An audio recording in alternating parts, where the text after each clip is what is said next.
Financial year 2020-21 के लिए apply होता है। ये सभी कंपनीज़ के लिए होता है, फॉरेन कंपनी के लिए भी होता है, लेकिन बिपाशा बासु के लिए नहीं होता। बिपाशा बासु का पेट नेम बिप्स, यानी बैंकिंग कंपनी के लिए नहीं होता, इंश्योरेंस कंपनी के लिए नहीं होता। प्राइवेट कंपनी जिसके paid up share capital reserve and surplus on the date of balance sheet 1 crore या उससे कम है, बोरोइंग 1 करोड़ या उससे कम थी ड्यूरिंग पूरे पिछले साल, और टर्नओवर अगर उसका 10 करोड़ या उससे कम है। तीनों कंडीशन पूरी होनी चाहिए। एक भी कंडीशन पूरी नहीं हुई तो कार 2020 एप्लीकेबल हो जाएगा। और सेक्शन 8 कंपनीज और स्मॉल कंपनी ओपीसी कंपनी पे भी कारो 2020 अप्लाई नहीं होता है। अब सीधे बात कर लेते हैं हम क्लॉजेस की। तो पहला क्लॉज आता है जो कहता है फिक्स्ड एसेट्स। एक चीज़ आगे से याद रखेंगे इस वीडियो में कि जितना भी रेड पार्ट है, रेड में जो लिखा हुआ है वो कारो 2020 से रिलेट कर रहा है, यानी कोई चेंजेस आया है, कोई ऑल्ट्रेशन मॉडिफिकेशन हुई है, तो वो कारो 2020 में रेड कलर से मेंशन की हुई है। जो भी आप ब्लैक में देख रहे हैं या लाइट या फिर डार्क ब्लू में देख रहे हैं वो कारो 2016 से रिलेट करता है। तो मैं पहले कारो 2016 का कंटेंट बताऊंगा, फिर 2020 का कंटेंट बताऊंगा। कारो 2016 फिक्स्ड एसेट्स में बोलता था कि प्रॉपर रिकॉर्ड होने चाहिए, क्वालिटेटिव क्वांटिटेटिव डिटेल्स होनी चाहिए, फिजिकल वेरिफिकेशन होना चाहिए कि वह एनुअली वेरीफाई हो रहा नहीं हो रहा। अगर एनुअली वेरीफाई नहीं हो रहा, कि 3 साल में एक बार वेरीफाई हो जाना चाहिए। कोई मेटेरियल डिस्क्रिपेंसी तो नहीं थी।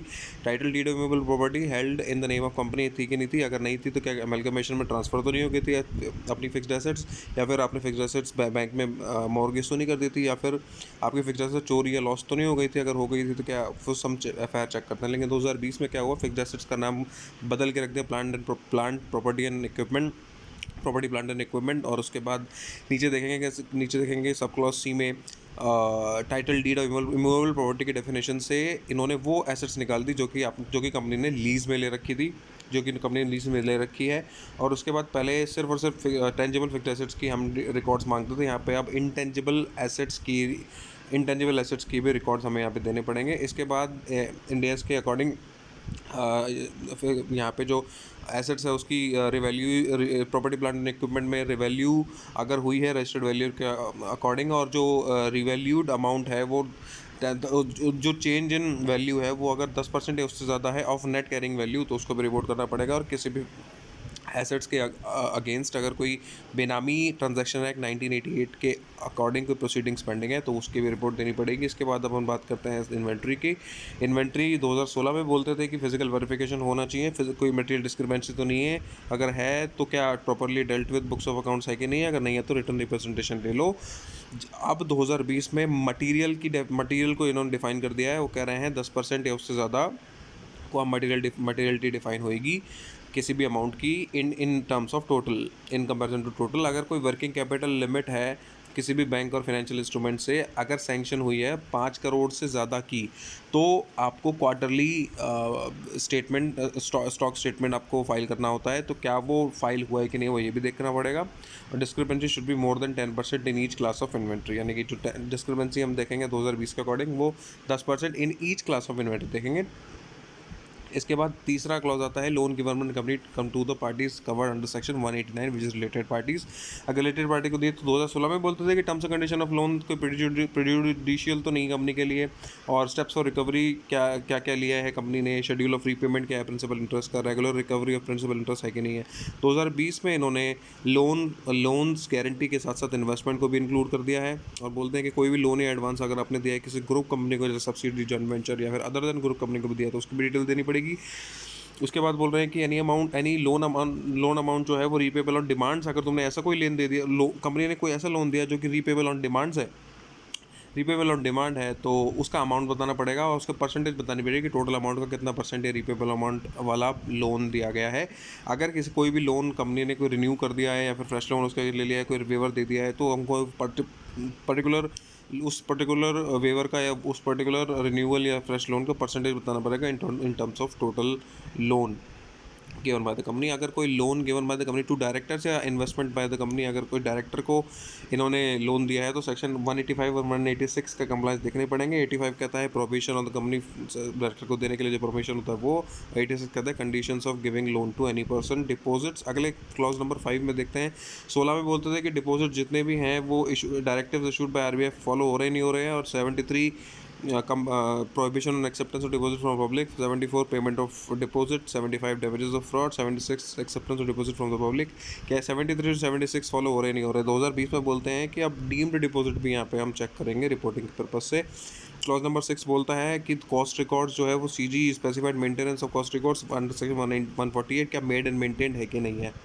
सेक्शन क्लॉज नंबर 7 बोलता है कि स्टैट्यूटरी ड्यूज दो तरीके के होते हैं, अनडिस्प्यूटेड, डिस्प्यूटेड। अगर अनडिस्प्यूटेड स्टैट्यूटरी ड्यूज 2016 के अकॉर्डिंग अगर PF tax, GST, customs duty etcetera है तो क्या वो पेंडिंग है फॉर मोर देन 6 मंथ, अगर है तो क्यों है उसकी डिटेल देनी पड़ेगी, और कंपनी कितनी रेगुलर इन पेइंग दिस ड्यूज़।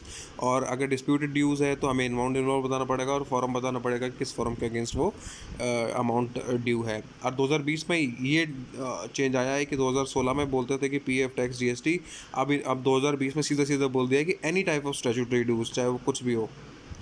उसके बाद क्लॉज नंबर 8 जो है वो नया न्यूली एडेड है, बाद में कवर करेंगे। और पहले जो क्लॉज नंबर 8 जो 2016 के अकॉर्डिंग था वो था कि रीपेमेंट ऑफ लोन्स अप्लाई, क्या जो कंपनी है उसने कोई डिफ़ॉल्ट तो नहीं कर दी है रीपेमेंट में, अगर कर दी है तो amount of default, period of default बताना पड़ेगा।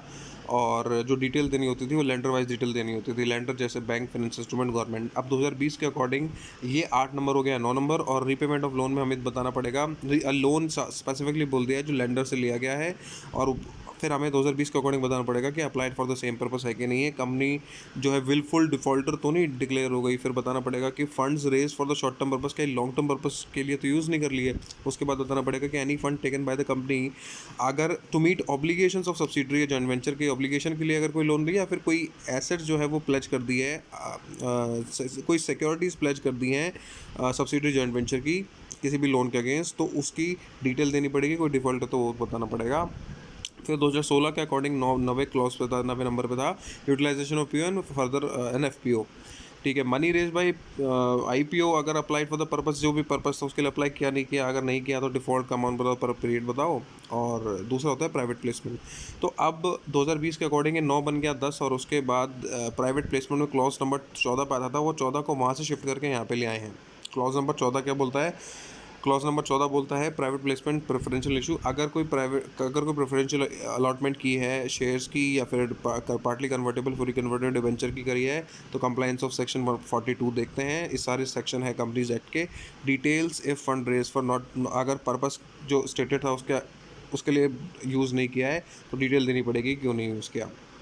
उसके बाद जो क्लॉज नंबर 10 था अकॉर्डिंग टू 2016, वो बोलता था कि रिपोर्टिंग ऑफ फ्रॉड बताना पड़ेगा, चाहे कंपनी ने किया हो या कंपनी पे किया हो, कस्टमर ने किया, ऑफिसर ने किया, एम्प्लॉय ने किया है, किसी ने भी किया हो, तो nature and amount of fraud बताना पड़ता था। 2020 में इन्होंने एनी टाइप ऑफ फ्रॉड कर दिया है, और एनी टाइप ऑफ यानी कि सस्पेक्टेड फ्रॉड हो चाहे डिटेक्टेड फ्रॉड हो। सेक्शन 143 सब सेक्शन 12 में बताते थे कि सेंट्रल गवर्नमेंट को बताना पड़ रहा है, अगर तुम्हें लगता है कि कोई फ्रॉड 1 करोड़ से ज़्यादा का अमाउंट का इन्वॉल्व है तो बताना पड़ेगा, तो वो भी अब यहाँ पे इस क्लॉज में बताना पड़ेगा, क्लॉज नंबर 11 अकॉर्डिंग टू कारा 2020। और यहाँ पे 2020 में कस्टमर, ऑफिसर, एम्प्लॉय को सबको स्ट्राइक थ्रू कर दिया है, और अब सीधा सीधा बोल दिया है कि एनी थर्ड पार्टी, कोई भी थर्ड पार्टी हो तो बताना पड़ेगा। इसके अलावा कोई विसल ब्लोअर कंप्लेंट भी अगर फाइल हुई है तो उसकी भी रिपोर्ट देनी पड़ेगी।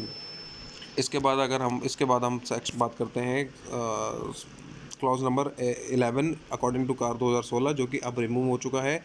वो तो बोलता था सेक्शन 197 की कंप्लाइंस है कि नहीं, और अमाउंट इन्वॉल्व स्टेप्स टेकन उसके लिए कोई किए नहीं किए, section clause number 11 according to CARO 2016 के अकॉर्डिंग। बट अब 2020 में 11 को स्ट्राइक थ्रू कर दिया है, यानी 11 अब हट चुका है। अब क्लॉज नंबर 12 बात करते हैं निधि कंपनी की, तो कार 2016 बोलता था net own fund to deposit जो है वो 1:20 होना चाहिए, और 10% अनएनकम्बर्ड टर्म डिपॉजिट होना चाहिए। 2020 ने एक एडिशनल पॉइंट डाल दिया कि any default and repayment of loan interest deposit को भी यहाँ बताना पड़ेगा निधि कंपनी की।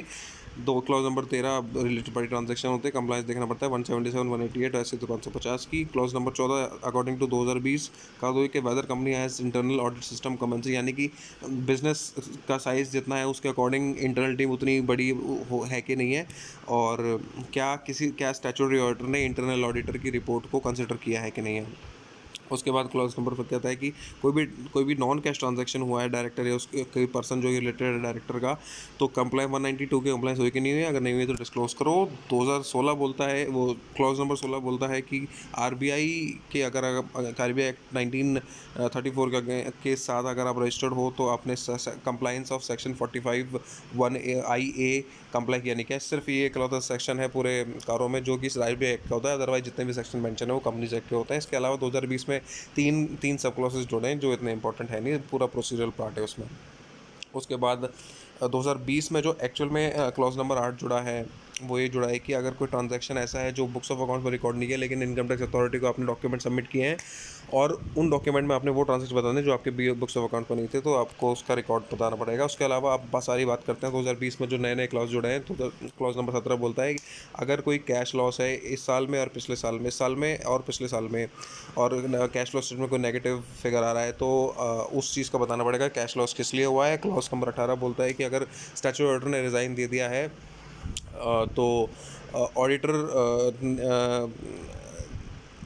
क्या जो नए जो इस जो अगला ऑर्डर जो अपॉइंट हुआ है उसने इस चीज़ को कंसिडर किया ही नहीं किया कि क्यों रिटायर, क्यों उसने रेजिग्नेशन दिया है, क्या पर्पस था, क्या डिस्प्यूट थे। उसके बाद क्लॉज नंबर 19 बोलता है कि auditor has to report that on the basis of financial ratios, जितने भी फाइनेंशियल रेशियोज है ऑल फाइनेंशियल रेशियोज को कंसिडर करके उसको ये देखना होता है कि क्या कंपनी फ्यूचर में लाइबिलिटी सेटल कर पाएगी नहीं कर पाएगी, और अगर नहीं कर पाएगी तो कोई एनी मटेरियल अनसर्टनिटी है कि नहीं है बैलेंस शीट डेट पे, तो वो बताना पड़ेगा।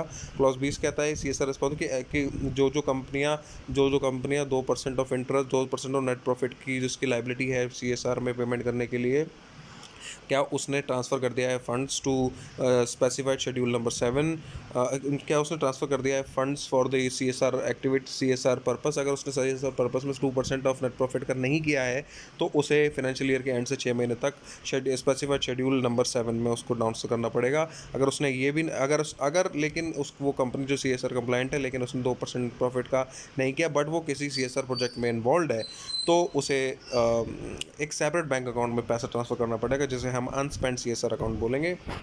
और क्लॉज 21 बोलता है कि कोई भी जो स्टैट्यूटरी जो कोई भी होल्डिंग का ऑडिटर है, अगर सब्सिडियरी के ऑडिटर ने कोई क्वालिफाइड कमेंट दे दिया अपने कारों में, तो होल्डिंग कंपनी के ऑडिटर को भी वो क्वालिफाइड कमेंट को अपनी रिपोर्ट में फॉलो करना पड़ेगा, उसको उस चीज़ को कंसिडर करना पड़ेगा, इनको ऑपरेट करना पड़ेगा अपनी कारों की रिपोर्ट में।